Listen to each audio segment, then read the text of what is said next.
So, my question is regarding the movie Three Idiots. Every one of us has seen the movie, and in that movie, it was shown that we should rely on practical knowledge instead of the book knowledge. This idea is gripping especially your generation in a vice-like way. The library, the classroom, and the books come first. Equally, I accept that if we look at, for example, the Indian education system, there are a lot of people who will do very well in the exams, but when they go to their jobs, they don't seem to be able to perform at all. That is really the problem with books. Are great, books are important. We require lots and lots of people, especially youngsters, to have love for books, not only academic book, but book pertaining to all dimensions of life. So, my question is regarding the movie Three Idiots.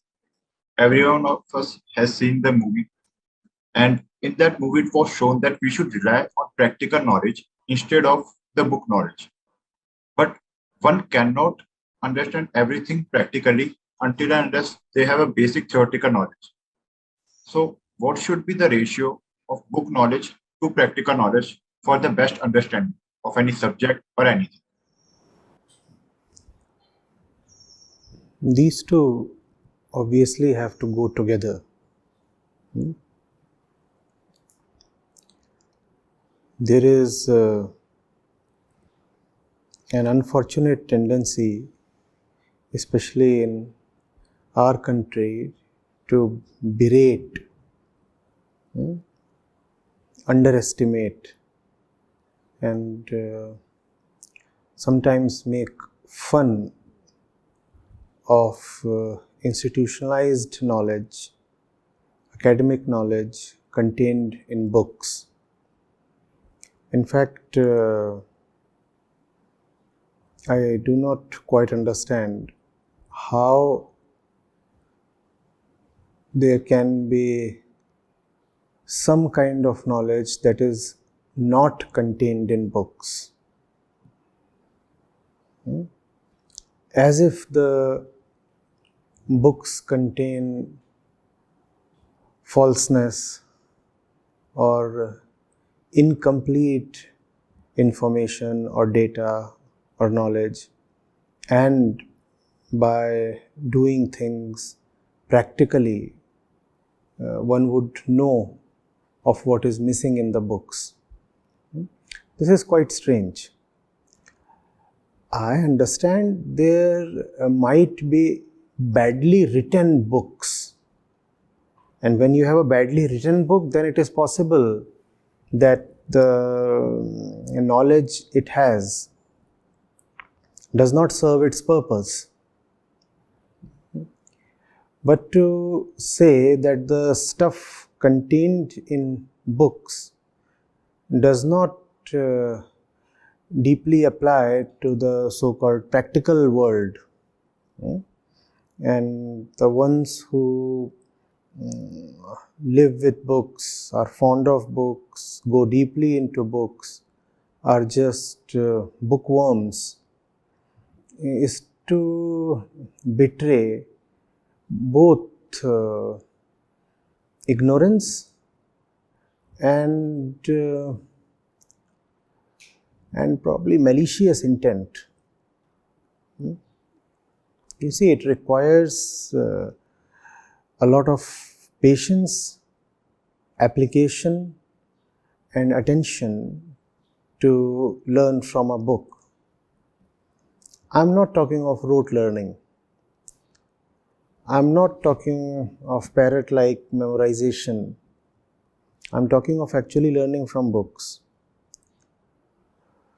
And books, since the dawn of history, have been probably the most potent vehicle in the conveyance and dissemination of knowledge.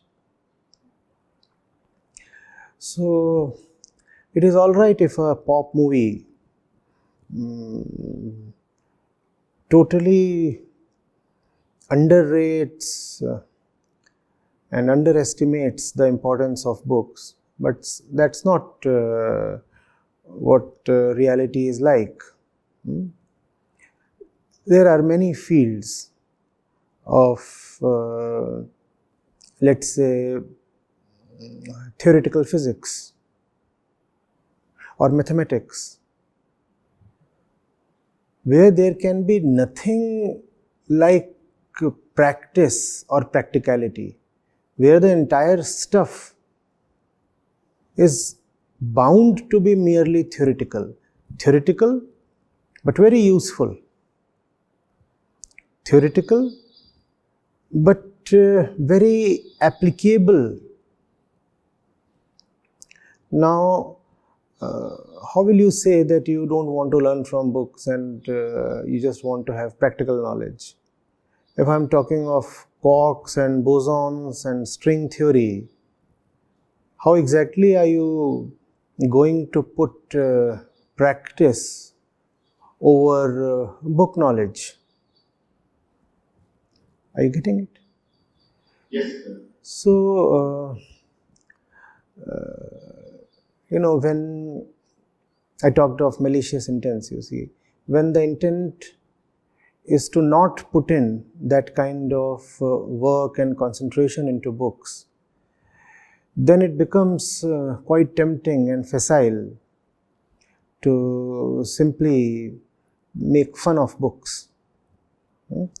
And the proportion of people who are not very fond of knowledge is always very high. They will greatly outnumber those who can put in the hours, the attention that is needed to humbly learn and absorb from a book. And if there is a movie, obviously the producer, the financer, they are looking for numbers, right? If you produce a movie that venerates books, it's not going to gross you the revenue that you expect. Your desire regarding box office collections cannot come fulfilled from a right movie. So then there is this trend, and it's not a new trend, it's been there since long, to, for example, extol somebody who has, let's say, a CGPA of 5, and you'll have pop literature coming of that kind. A fellow who has a 3-point CGPA, 4-point CGPA is actually the real stud, and the ones who work and exert themselves as per the system, they are just fools, dull, boring idiots, uninspiring bookworms. It sells. In no way am I saying that practice of learned concepts in the material world is unnecessary or secondary. I opened my reply with the clear acceptance that the classroom, the library, and the laboratory plus field work have to go together. So these have to go together, but I just do not see the point in being in a chemistry lab without knowing what the compounds are like. You first of all have to be with the books, only then the laboratory can be of some use to you. You can go to your computer lab and you don't know a thing about coding. What will you do there? What will you type on the machine? You have not learned coding at all, and coding you can learn only through books. I would be very eager to understand how one can simply hit the field and learn coding on the job. You have to, whatever, master some language, C++, Java, whatever is the language you are looking for. Show me how you can do it without a book. Books are very, very important. The more you think about it, the more you will realize that we have not been as respectful to books as we need to be. We have not given knowledge its due place and due attention and due respect, right? So equally, I accept that if we look at, for example, the Indian education system, there are a lot of people who will do very well in the exams, but when they go to their jobs, they don't seem to be able to perform at all. That's not the fault of the concept of the book per se. That is really the problem with a badly executed examination system, teaching system, the evaluation, the expectation of the teachers, and obviously, as we had said, the problem lies with badly written books. So the book itself is written in a way that it does not encourage the student to go deep into itself, that the book itself is nudging the student to just remain superficial and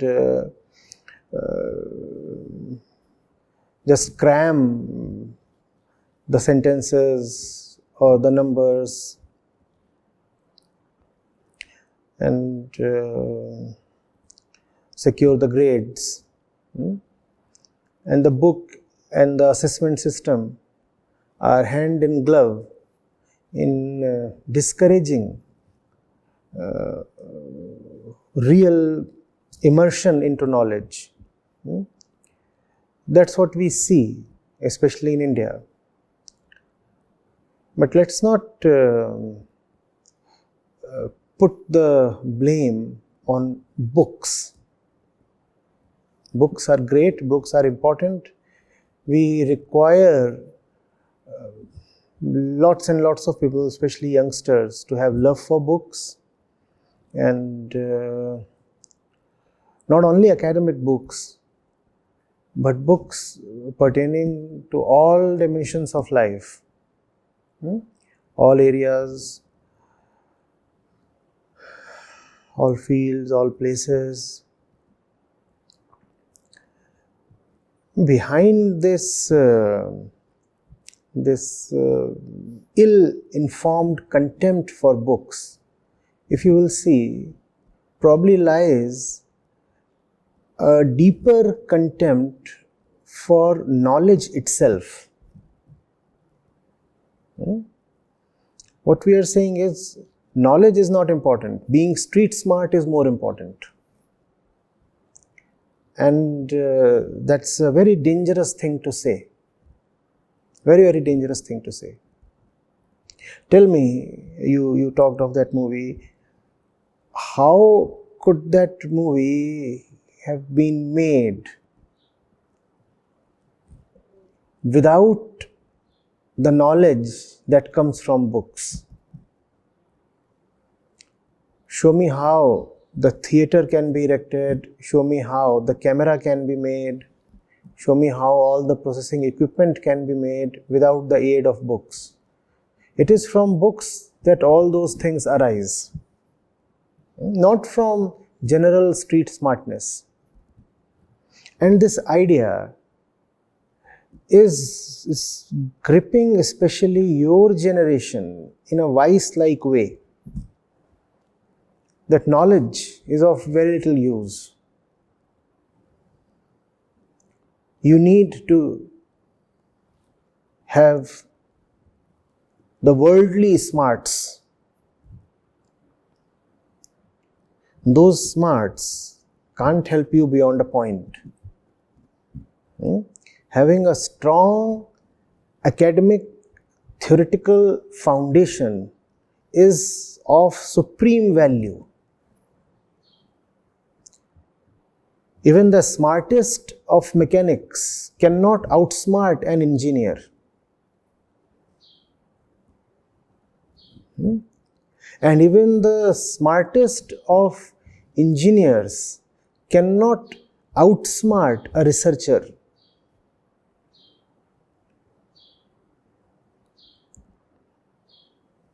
Are you getting it? So, please, let's all have deep respect for knowledge. And books are important because they carry knowledge. And let not this dangerous and shallow idea about practicality influence us too much. The ones who work in laboratories, in research labs for example, are very, very knowledgeable people. Even practical experiments cannot be conducted except on a solid foundation of knowledge. You cannot just walk into a lab like a novice and say, now I learn from here. That's not the way it can work. If you want to contrast the fellow in the library against the fellow in the laboratory, remember the fellow in the laboratory has first of all already spent a lot of time in the library. Without spending time in the library, you cannot even enter the laboratory. What will you do there? These two go hand in hand, and out of these two, to a student, the library, the classroom, and the books come first. So let not Three Idiots or some other movie of that kind delude you. Just download the Acharya Prashant app, and there you go to the community section, and you have live testimonials streaming in at the rate of 1 every 5 minutes. I'm seeing lives change in thousands, if not millions, every day in front of my own eyes. We are doing it. Right. We have actually done it. Join the community of more than 2 lakh participants on the Acharya Prashant app. Your first month is completely free. You'll get full access to Gita Mission. On the app, you will get regular live sessions, daily exclusive conversations with Acharya Prashant, access to the vibrant Gita community, wisdom exams, curated news, audiobooks, quotes, and much more. Search Acharya Prashant on Google Play Store or Apple App Store and download now.